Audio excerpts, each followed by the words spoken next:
Hi everyone and welcome back to the Hair Loss Show, episode 68. In today's episode, we're going to talk about combining therapies, specifically finasteride and minoxidil.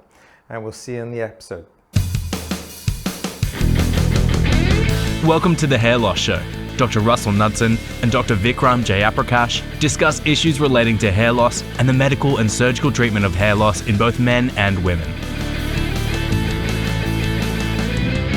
Okay, so we're going to talk about combination therapies, specifically finasteride and minoxidil. We know we've talked about finasteride and we've talked about minoxidil separately. Finasteride, a real quick recap, is a blocker therapy, specifically blocking that 5-alpha reductase enzyme to block the conversion of testosterone to dihydrotestosterone and lower that level of DHT in the system.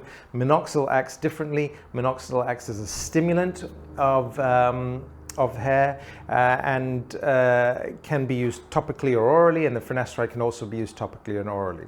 So they both work in different mechanisms, right? And so one could argue that the combination of the two can be quite effective, and that's very, very true. So you can combine the therapies, and there are people that have, anecdotal responses have been that the combination of the two are probably better than the some of the individual parts. So yes, I have patients that have responded very well to combining the two therapies.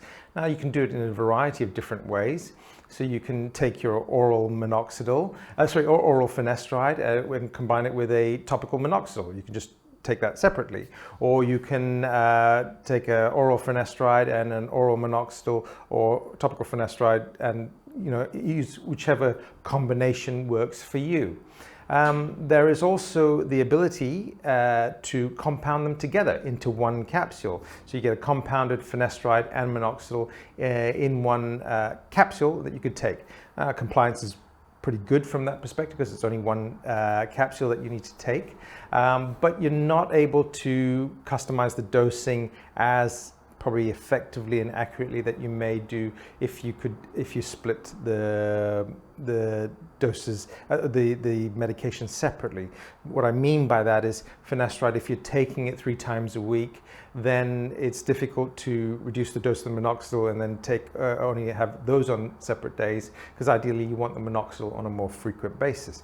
But if you're someone that takes finasteride on a daily basis and you're taking minoxidil, say orally, on a daily basis, yes, you can combine the two, and that would have to be done in a special compounding pharmacy where they make these medications and put them into a capsule itself. Is there any major advantage of doing that? Not really. The disadvantage is the cost. Actually compounding it specifically for you, and they can compound whatever dose you want, so they can tailor make that dose. The cost does increase, as opposed to taking the generic 1 milligram finasteride or taking the minoxidil, which certainly here in Australia comes as a 10 milligram tablet, and get you to cut it up into quarters. That's probably the cheapest way of doing it.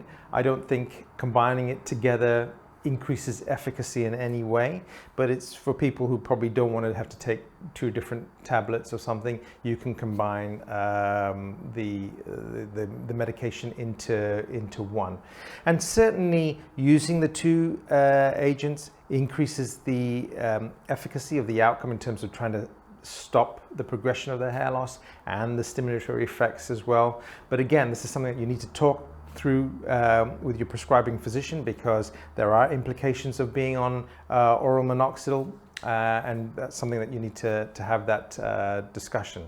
So I hope you find that real quick recap of the combination of therapies useful. Thanks again for watching, and we'll see you again on the next episode. Take care.